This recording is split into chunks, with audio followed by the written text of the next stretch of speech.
Fala pessoal, tudo bem? No vídeo de hoje eu vou ajudar vocês a entender o que a maioria das pessoas quer dizer quando fala de agilidade, método ágil ou agile. O título do vídeo ele já provoca um pouquinho porque eu trato o assunto não como um framework, sim como uma mentalidade. Eu acho que o primeiro ponto que a gente precisa esclarecer aqui, logo de início no vídeo, é que não existe em uma literatura boa, um curso bom que você encontre no mercado, que trate a agilidade como metodologia. Acho que o primeiro paradigma a ser desmistificado é esse. Existe sim uma abordagem ou um framework ágil, e não uma metodologia.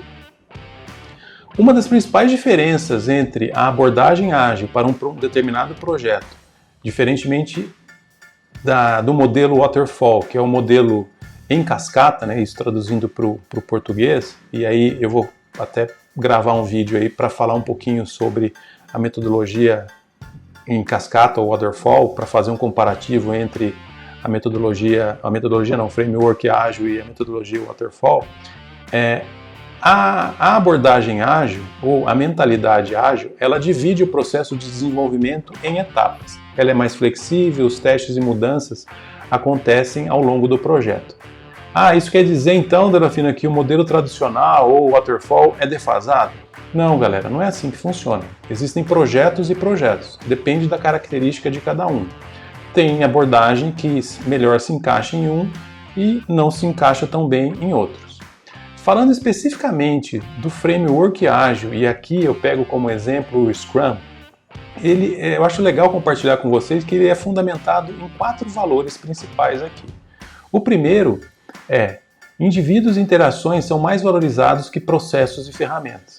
Isso quer dizer que eu tenho que abandonar processo e as ferramentas? Não, ele só diz que indivíduos e interações são mais valorizados que processos e ferramentas. Não que eu tenho que substituir um pelo outro. O segundo valor é software em funcionamento mais do que documentação. Mesma abordagem. Isso quer dizer que eu não preciso documentar nada quando eu estou trabalhando num projeto agile. Não é assim. É software em funcionamento mais do que documentação. O terceiro valor é colaboração com o cliente mais do que negociação de contratos. E o quarto, responder a mudanças mais do que seguir um plano. No meu ponto de vista, acho que os dois últimos são os mais importantes. Principalmente pela aproximação que se tem junto ao cliente e a resposta mais rápida, né?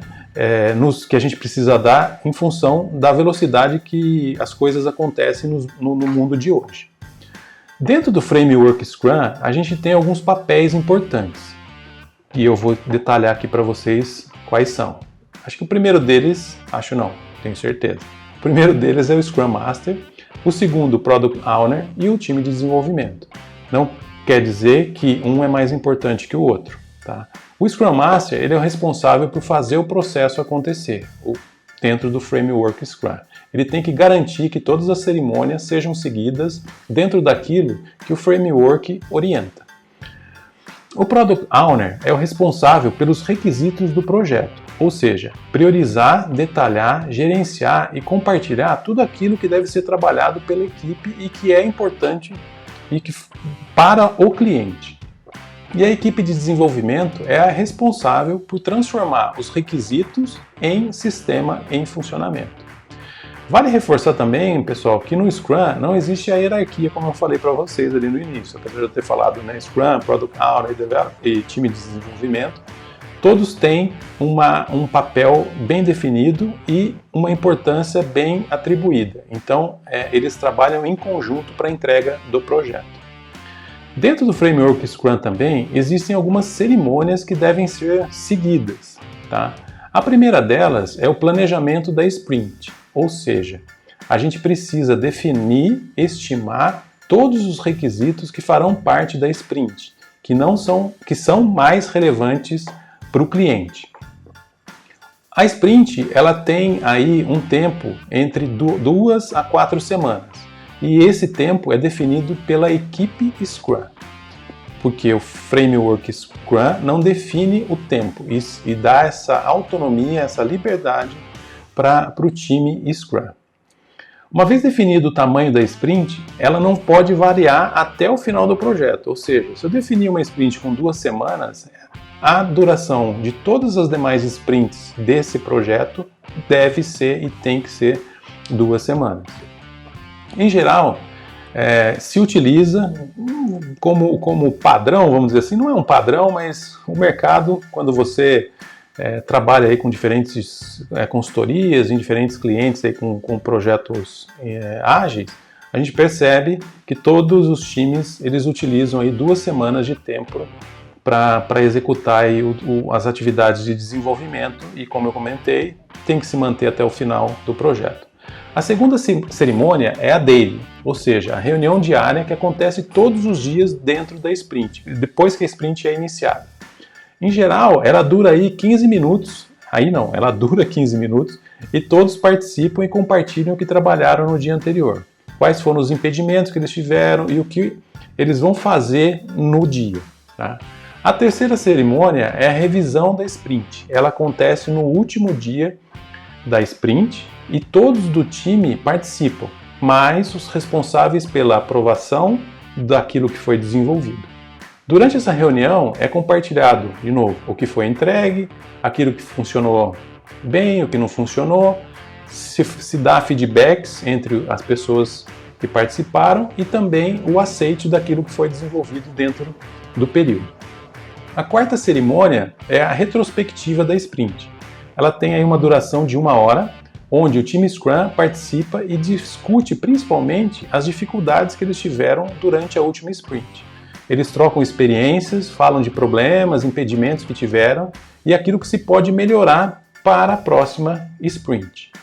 Existe um processo contínuo que algumas pessoas também chamam de cerimônia, mas ela não, se você procurar na literatura, ela não trata isso como tal, ou seja, como uma cerimônia, e sim como um processo contínuo de revisão de backlog, que em outras palavras quer dizer a revisão dos requisitos que o Product Owner tem e foram discutidos e conversados junto com o cliente.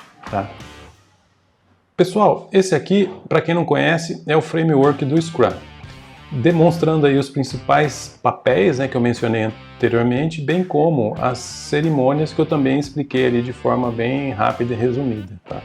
Agora eu vou explorar cada um dos principais momentos aí dentro do que acontecem dentro do framework Scrum. O primeiro deles é quando o Product Owner, que de novo ele é responsável pelo Product Backlog, ou em português aí a lista de requerimentos, tá? Então o Product Owner ele tem que detalhar, descrever numa linguagem de negócio, não numa linguagem técnica, priorizar esses requerimentos e depois compartilhar aí com todos da equipe Scrum e também, lógico, com o cliente.